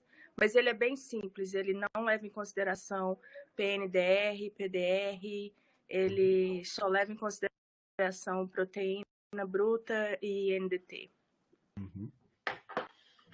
Tem vários preços, Ronaldo. Eu ia te perguntar, Tião, você falou muito rapidamente, eu não sei se eu peguei tudo, mas basicamente a diferença entre a versão paga e a versão free é você poder colocar o seu banco de dados da propriedade, da empresa, o que mais? Exatamente. Isso é o grande diferencial, sabe, Ronaldo? As empresas falam e o produto dela é milagroso, sabe? Normalmente eles já falam, ele não disponibiliza para ninguém a ração dela, os produtos que ela tem. Não sei o que aconteceu, mas eu perdi o áudio. Mas então... Bom, eu vou agradecer a presença e vou deixar vocês terminarem a apresentação. Perdi, não sei o que aconteceu. Bom, um abraço para vocês, fiquei muito feliz em vê-los. Até mais. Falou, Luciana. Mas, o Ronaldo... Siga lá. Mas voltando aí, o seguinte, então a questão é essa, sabe? A empresa, por exemplo, ela não usa um programa e todo mundo usa, certo? É incrível, né? Mas é isso mesmo. A palavra é essa mesmo. Ele fala assim, não, eu tenho um produto lá na minha ração e eu não mostro para ninguém, ninguém pode saber, eu ponho, etc, etc. Então ele não disponibiliza o banco de dados, ele não disponibiliza a composição dos alimentos que ele tem no banco de dados deles, certo? Então, basicamente, vai ser isso. Agora, é igual também tem a coisa, por exemplo, a empresa de mineral é uma empresa que demanda muito, mas se a empresa de mineral, para o produto gerar no BR Corte, ela vai ter que pagar, sabe? Senão, vai ficar só as fontes, certo? Se ela quiser também, ela teria que pagar uma certa diferencial, porque fazer um programa custa muito dinheiro. Sabe? Veja só, apareceu mais uma pergunta aqui da Fernanda, eu acho que tem a ver com essa coisa da midiática que foi comentado um pouco mais cedo. Ela pergunta o que o senhor acha do impacto da mídia, de ativistas sobre veganismo. Eles estão cada vez mais fortes, com o propósito de mostrar à sociedade um eventual mal do consumo de carnes e derivados. Aí ela pergunta, o que nós, zootecnistas, podemos fazer para enfrentar isso? Né? E acho, e até adiciono, está vindo forte, muito forte a pesquisa com aquela carne sintética, né? A gente tem até que dar uma olhada para isso daí. Mas depois vai ter um sistema de exigência nutricionais de placa de Petri. Vamos embora aí. Pode ser, ou de pedra. Mas eu não sei, sabe? Eu acho que o vegano ainda está longe ainda. Ele tem um barulho na mídia dos ativistas, mas eu acho que não nos preocupa muito, não, sabe? Pelo menos no momento eu não estaria muito preocupado com ele, não. Agora, sem dúvida nenhuma, a gente tem que expor mais na mídia as vantagens de comer carne, sabe? Eu acho que nós não conseguimos expor isso bastante, sabe? Então, acho que também... Mas ser humano é muito complicado, porque não existe pesquisa com ser humano que a gente possa acreditar, sabe? Eu, pelo menos, sou cético quanto a pesquisa com ser humano, certo? Ainda mais se falar de alimentação, certo? Aí realmente é quase impossível você acreditar alguma coisa nessa questão. Mas acho que realmente eles vêm fazendo barulho e tudo, mas por enquanto eu acho que é muito barulho ainda, mas a população, pelo menos por enquanto, acho que não está muito satisfeita com isso, não. Mas é uma coisa a pensar mesmo. Eu vou chamar o Ederson, ele vai falar no microfone. Ele que fez o comentário do campo nativo, professor Sebastião. Ele pediu ali no bate-papo aqui para ele clarear um pouco mais o que ele queria dizer. Ele acha que ele tem algum ponto que ele queria acentuar.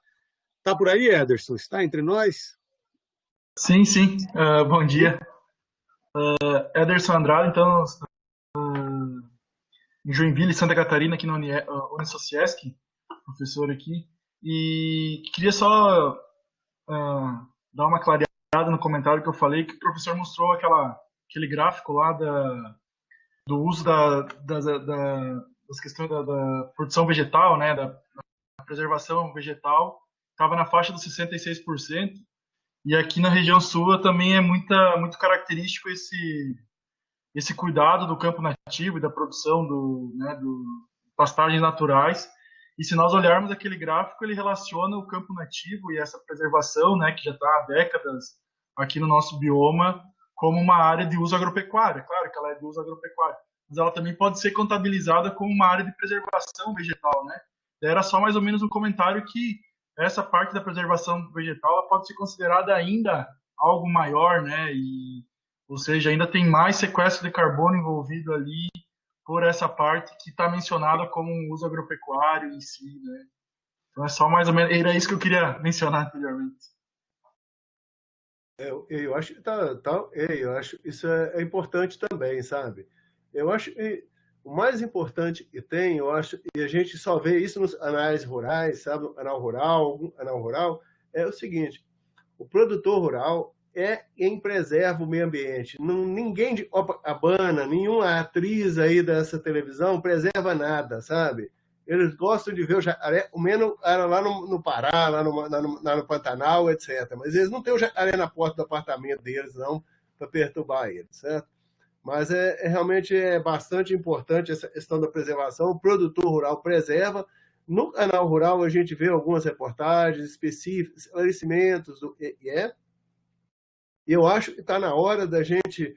Estava na hora, mas nós não temos dinheiro. Nossa sociedade, na parte rural, não tem dinheiro para isso, para fazer uma grande campanha nessa pandemia, sabe? Porque, na realidade, o agronegócio está sustentando esse Brasil, sabe? Está sustentando todo o PIB brasileiro, por mais baixo que seja, o agronegócio está sustentando isso, sabe? Se não fosse o agronegócio, essa exportação, e também no agronegócio, todo mundo está trabalhando, não tem jeito. Vai tratar da vaca de leite, vai tirar leite, vai deixar de tirar leite em casa. Não tem jeito, sabe? Então tem muita gente que não pode ficar em casa, pode até querer, mas não pode ficar em casa. E o agronegócio é fundamental nisso, sabe? O agronegócio tem uma participação violentíssima no PIB brasileiro esse ano, vai ser muito positivo no agronegócio, embora o outro vai ser muito negativo, mas já vai diminuir os problemas do PIB brasileiro. Okay? Agora, está pintando um comentário aqui do Pedro, professor Sebastião, que eu acho que vale a pena também a gente ver que estão aparecendo iniciativas. Ele menciona aqui 3 iniciativas da Daniela Cotrim, que deve estar aí nos assistindo, no Território da Carne, Carne e Consciência. Hoje a gente já encontra essa coisa, esse boom que deu de mídia, né, de uso de remoto. O que a gente está fazendo aqui agora, as lives de Instagram, etc., elas têm vindo também, esse pessoal que critica, como os mencionados pelo professor Sebastião, mas também tem vindo grandes iniciativas de defesa que eu acho que nós precisamos, talvez, multiplicar mais, né? Utilizar mais isso, divulgar. Enquanto a gente divulga, muita gente coloca um bom dia com a pessoa se espreguiçando na beira da praia, ali para o grupo do Família todo dia de manhã. Acho que a gente tem outras iniciativas que defendem a nossa classe, o nosso tipo de trabalho, etc., que podem ser aproveitados. Não acha, professor? Acho que sim, isso é importante aparecer isso direto. Agora, eu acho que as lives estão ficando muito chatas, sabe? Está tendo live em cima de live, sabe? Eu acho que cansou a população, está todo mundo meio cansado disso, sabe? Eu acho que se diminuir um pouco, sabe? É importante, difusão mas eu acho que começa a ter demais também, o negócio fica meio chato, sabe? É igual live de artista, né? Artista, cantor aí. Eu no início eu vi algumas, agora eu não posso nem ver mais falar, sabe? Fazendo de novo o cara ali. É verdade, é verdade, é verdade. Eu acho que a gente ainda está num processo de organização, né? Você pega assim, nós estamos tentando fazer aqui, por exemplo, nós toda sexta-feira, 10 da manhã, temos o nosso bate-papo, nossa apresentação de alguém da área, etc. Agora, eu fico impressionado. Hoje tem live do fulano, amanhã tem do Beltrano, você abre o Instagram, tem, não sei, tem alguém fazendo ao vivo, tem não sei o quê. Eu falei, olha, eu vou ganhar dinheiro criando um aplicativo que organiza lives, avisa para a gente, coloca de alguma maneira, que deixa a gente mais... Eu me lembrei disso quando o senhor mesmo comentou sobre o nosso fórum, né, de coordenadores, que vai ter fórum de coordenadores de pós-graduação na semana que vem. Eu guardei bem um detalhe que o senhor falou, que foi, manda na semana que vem, pertinho do dia, para a gente o link, né? E, de fato, porque são tantas informações, é uma profusão de encontros, lives, nessa brincadeira que o pessoal fala, né? Eu tenho medo de abrir a geladeira e achar um link de reunião ou de live. Isso deixa, a nossa cabeça ainda não está preparada para isso, é muita informação, muita coisa, e você acaba tomando acaba adquirindo essa dificuldade de conseguir acompanhar tudo e achando mais chata, né? A Stephanie mesmo está dizendo aqui, ó, não aguento mais live também, não aguento mais abrir e encontrar aí que vai ter alguma coisa ao vivo de alguém, né? E a gente selecionar aquilo que realmente serve é muito difícil, mas eu acho que ainda tem algumas iniciativas que a gente precisa identificar e focar nelas, que talvez seja interessante para a gente, né? Ou seja, é o mesmo tentar utilizar, não se igualar a essas críticas infundadas, porque nós não somos iguais a eles, né? A Laís coloca uma frase aqui, lá no YouTube, professor, Laís Ramos, é lá da Paraíba, né? Ela coloca uma frase aqui, que é assim, ó, não estou dizendo quem está certo ou errado, estou discutindo evidências claras. Sebastião Valadares, o senhor falou aqui hoje, né? Ela diz, preciso usar mais essa frase.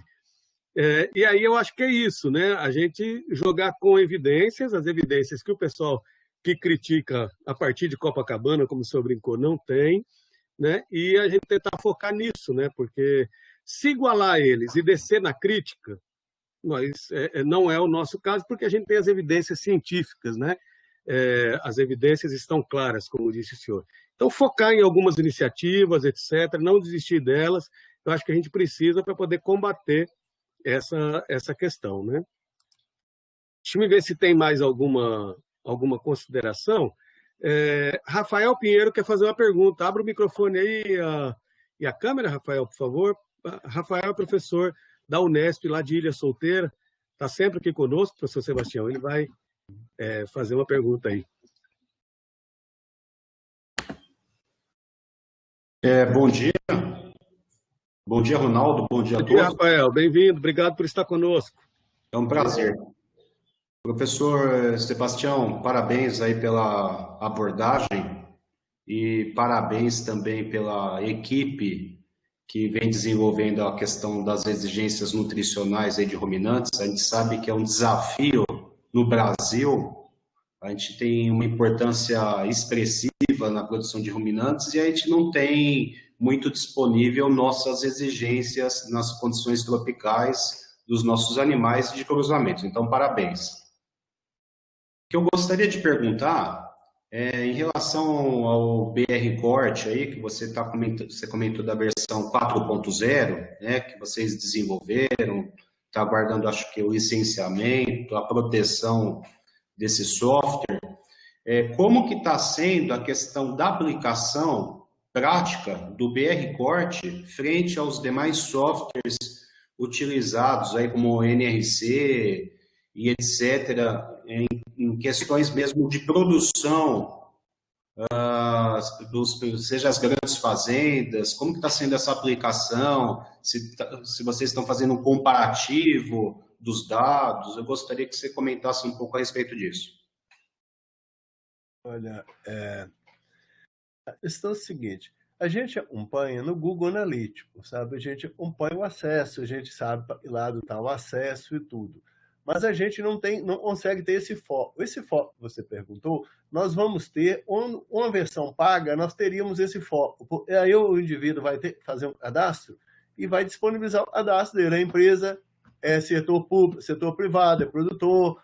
A gente tem ideia, sabe? Mas no caso, quando o software é livre, a gente não tem onde muito medir isso, não. Onde lugar a gente mede é no Google Analytics, sabe? Você vê o número de acessos, você vê... Ele tem bastante acesso fora do Brasil, hein? Curioso para danar, sabe?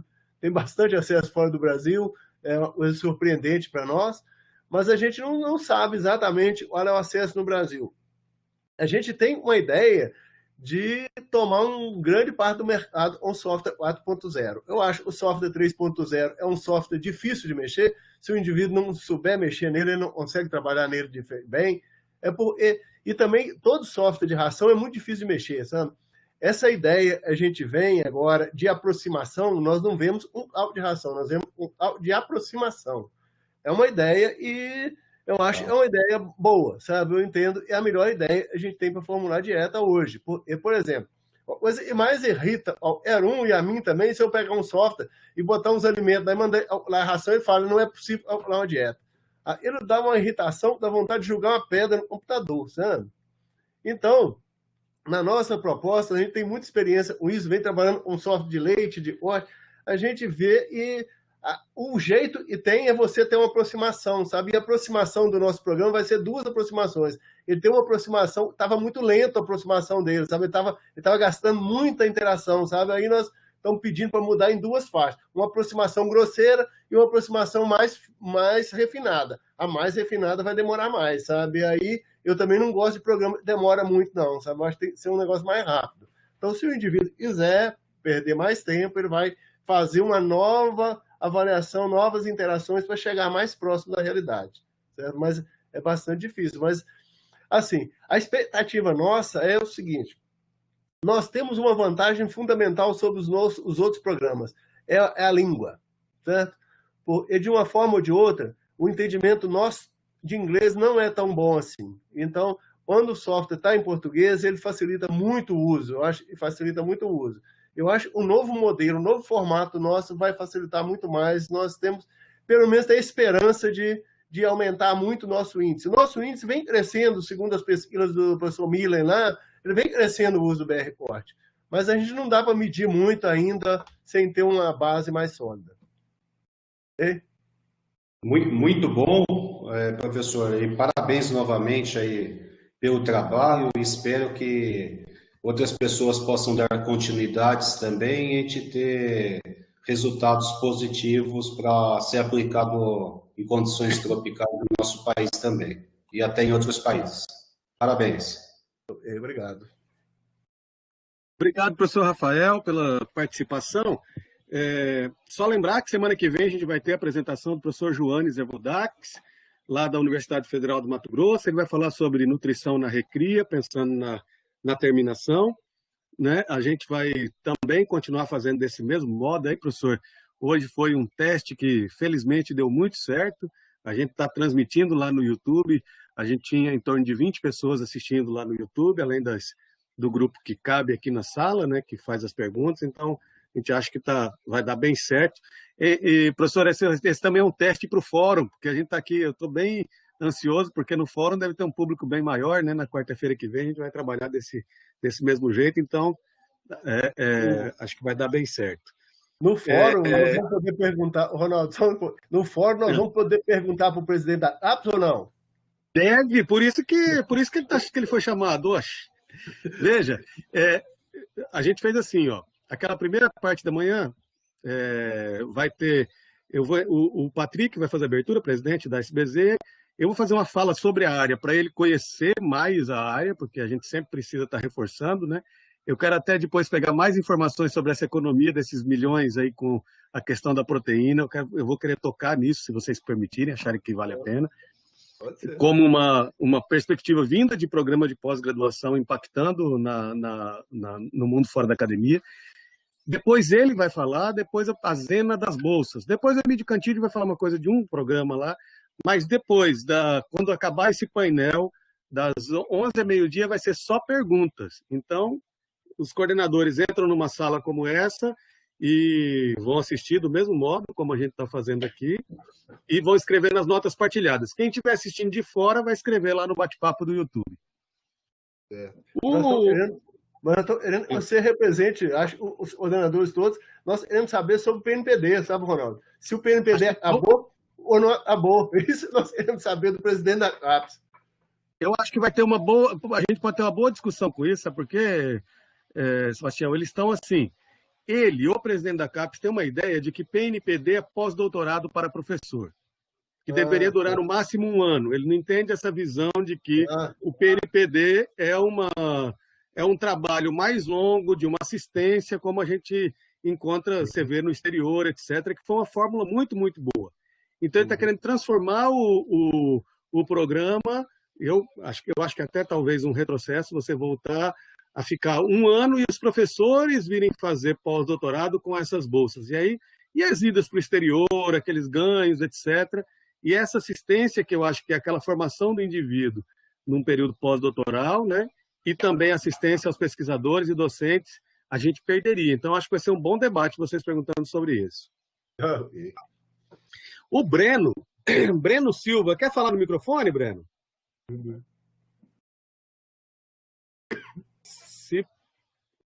Ligando o microfone aí em 1, 2, 3, está sem microfone, obrigado por dizer ali. Então, o Breno está perguntando, professor Sebastião, eu vou considerar o seguinte, pessoal, já são 11h43, acho que o bate-papo está sensacional, mas eu pediria que se alguém for fazer alguma pergunta, que inscreva agora, só ali durante a leitura da pergunta do Breno, depois da leitura, aí não teremos mais inscrições, tá? Professor, parabéns pela apresentação. Poderia comentar um pouco sobre os métodos alternativos para a estimativa da composição corporal dos animais? Seria possível reduzir os custos na pesquisa das exigências nutricionais utilizando algum desses novos métodos? Eu não sei muito sobre esses métodos, não, tem tantos métodos aí possíveis, mas é possível, acho, e é possível a gente reduzir, eu acho que tem vários caminhos, sabe? Tem os caminhos do DEXA, tem os caminhos das câmaras termográficas, tem o caminho do NIRS, do próprio NIRS, certo? Então tem muita coisa aí, tem as equações de estimativa, é possível reduzir o custo só e o custo da pesquisa está ficando muito caro, sabe? Eu acho que nós estamos ficando muito pobres, os projetos de pesquisa estão ficando muito pobres, sabe? O limite de valor é muito baixo. E como o dólar subiu, dobrou de preço nos últimos tempos, então todo o dinheiro que a gente recebeu de pesquisa nos últimos tempos vale 50%. Acho que isso também está dificultando. Você vai fazer uma pesquisa com animal hoje, um boi, para você fazer uma alimentação e fazer um experimento de exigência, está ficando muito caro, sabe? Eu não sei onde nós vamos parar, não, mas eu acho que é possível. Eu tenho esperança do NIRS também poder resolver, ou o NIRS poder resolver esses problemas aí de diminuir o custo. Mas, de todo jeito, nós vamos ter tratado o boi por um período relativamente longo e isso também está nos dificultando, principalmente a gente que está no Sudeste e quem está mais no Centro-Oeste tem mais facilidade de grãos, um pouco mais barato. Muito bem, acho que a gente... Obrigado, professor Sebastião, acho que a gente está caminhando para o encerramento. Eu vou fazer algumas pequenas consideraçõezinhas, lembretes, etc. Enquanto isso, eu peço para o pessoal aí abrir suas câmeras. Viu, professor? Aqui no final, a gente sempre pede para o pessoal abrir as câmeras. E aí damos um print, divulgamos depois aí no Instagram, como é que...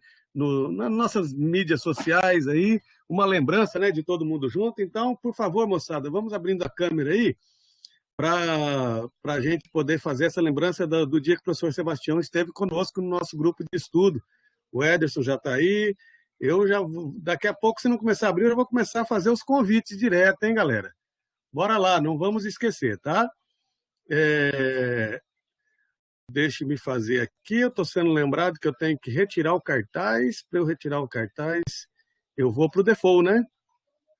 Acho que eu vou para o default aqui. Aí, cada um baixa aí, minimiza. Daniele, Américo. Ó, um monte de gente que passou aí por Viçosa, hein? Stephanie, Ah, tá. Agora Pedro Maza, nosso braço direito, esquerdo, rim direito. Jarbas, olha aí, vamos ver Jarbas. Geralmente muito tímido para entrar na. Nossa, mas Rodrigão, tá sempre conosco. Hã? Tá cultivando para vender. Tá, tô vendo.